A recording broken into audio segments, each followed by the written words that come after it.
Okay, cool. It says I'm live. I no matter how many times I do these live streams, which is not that often, I still every time I go live, I'm like, is it okay? Can you hear me? Did I do it right? I'm always nervous I did it wrong and I'll just be here talking to myself. That's my job anyway, to talk to a camera in a room by myself. But still, I don't want to do that today. I'm here to talk to you. So if you can see me, just say like hello in the chat or whatever you want.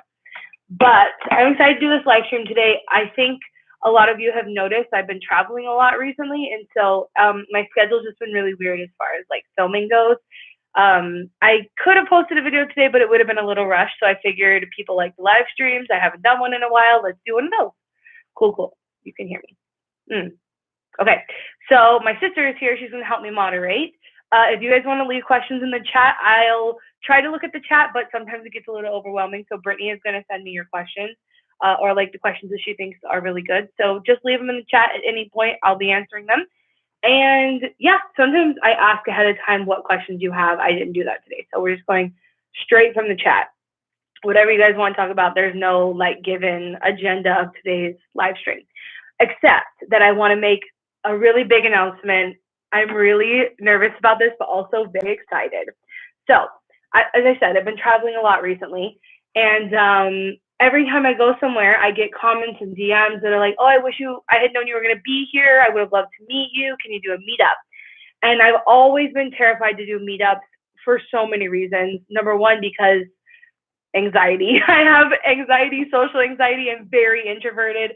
And so I've always been nervous about doing that. Also, like security things and stuff like that. I just wanted to make sure that if I ever did do a meetup, that I made sure that all those concerns I have are taken care of. And I'm so excited to announce that I have finally done that. So I've able to plan out my trip far enough in advance to like reserve security, reserve a venue, and all that kind of stuff. So I'll be doing a meetup in Washington, D.C. So if you live in any of the surrounding areas, I actually decided to do it on September 24th in Washington because there is going to be a global climate strike all across the world in honor of climate change and getting our politicians to take action on climate. Definitely wanted to be a part of that, but I figured of all places to be, Washington, D.C. is probably the most like impactful. So I'll be in Washington on September 24th. If you go to shelbizleee.com/meet, there's a $5 fee to RSVP, but it's not, I'm not trying to charge people. This is not, I'm not profiting off of it. I just want to make sure that if people are RSVPing, I can make sure they're there so I know how many people to tell the venue. So it's only $5, and all the proceeds are going to go to Fridays for Future, or is it Future for Fridays? Fridays for Future, which is the organization that has organized the global climate strike. So we'll strike, and then we'll meet up on a little rooftop bar, and we can meet. So if you want to join, definitely go check that out. And I was really excited to announce that. I also put it at the top link of the description in case you forget what the, what do you call it? The link is. And what else? Yeah, that's it. Okay, I'm very excited about that, but also like super nervous. So yeah, maybe I'll see some of you there. Okay, let's go through your questions. Brittany is sending me the questions. I see your questions. Someone says, I'd like to ask Shelbi what her favorite thing about having a big platform is. Her website and YouTube channel are amazing, and I love her secret newsletter videos. Thank you. Okay. My favorite thing about having a big platform, it really, at the end of the day, is just that, like, I feel like I've been able to make a difference and, like, reach people. It's definitely very different from Shelbi, like, when I was 16, young baby environmentalist, thinking, like, I want to do something impactful, but, like, I have no idea how to do it. And it's just very fulfilling to like be able to do that. And I'm glad you like my secret newsletter videos. I need to make another one. I have it on my to-do list. My question is, how do you go about researching brands? Where do you find all the valuable information and ingredients and sustainability? Okay, so I have a whole series called where I'm like ranking sustainable brands.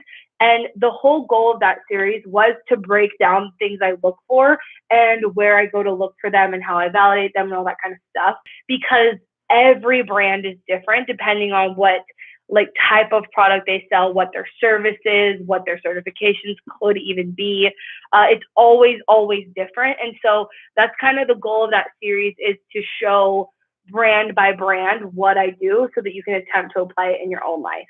And I'd really like to make like a more in-depth like course. I don't really want to write a book, but I'd like to do something specifically on evaluating brands because I get asked about that so much. I just don't really, because like I said, it's so different.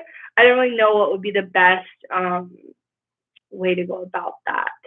But yeah, it's if you watch that series, I think it'll answer a lot of those questions for you. Okay.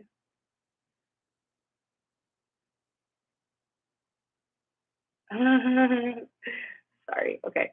What is it like looking for a job with an environmental degree, and what type of soap does Madison use for her Diva Cup? Haven't been able to find a bar menstrual soap. So both those questions are really interesting. When I was looking for a job in the environmental field, I really wanted to do like nonprofit stuff. I didn't want to go work for an oil and gas company, which in Texas, that's where most of the like environmental compliance jobs are. But I had already done an internship with the state, and I really didn't want to go back to work there. But at the end of the day, it was the best entry level job I could find because most other corporate type jobs require like 2 years of experience. So going in without like having 2 years of experience is very difficult and low paying. And so at the end of the day, like the state was my best option. And I really, the only place I looked for jobs and like applied was Indeed. Oh, but actually there's a job board that you can look at. Oh, God, I can't remember what it's called. But if you go to, let me see if I can find it. There's an Instagram, Win. His name is Win, but he goes by Patagonia sometimes. I always want to be like he, him, she, her, but he does both. Anyway, he created a jobs board specifically for like environmental jobs. I think it's specifically that. Let's see. Yeah, LGBTQ outdoor environmental job board. Honestly, I never looked at things like this when I was looking for a job because I really wanted to stay in Texas. So I really just looked at, like I said, Indeed. But let me see if I can get this link for you, and I'll drop it in the chat real quick. But yeah, that's my best advice. As far as cleaning Madison's Diva Cup, by the way, she doesn't. I don't really think she uses soap, and you can just suds soap up in your hands and to wash it. But she boils hers, so I don't really think that she uses. I don't really think that she uses soap. She uses Dr. Bronner's soap though, but I don't think she uses that on her Diva Cup. Okay, dropping the link for that jobs board in case anybody wants it. Okay, cool. Let's see. Okay,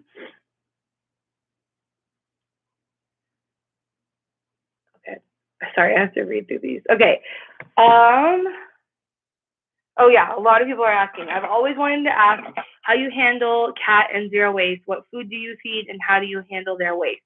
So, I actually have a video about this, but people keep asking me to make another one, or maybe you guys haven't been able to find mine, but like if you look up Shelbizleee cat, I'm sure it will come up. It's just very old, and I've implemented newer things recently. But when it comes to like veganism, zero waste, that kind of stuff with Tippy, oh, he's back there, by the way. Can you see him? Hold on. I have the screen up. There you go. He's in that black mess right there. He does not eat vegan because cats are obligate carnivores, so I don't do all that. And it's not easy to do zero waste with pets, but recently I've switched to a brand called Open Farm Pet, who is partnered with TerraCycle for their packaging, so I love that. As far as his waste goes, as I said in that video, that's old now, but I will make a new one, by the way, because I have some updates. Excuse me, but just in the meantime, short tips, very quick here. He uses walnut litter. I actually installed a composter specifically for pet waste because you can't put it in like regular compost that's going to be put into a garden or into like a municipal compost. You can't put pet waste in there.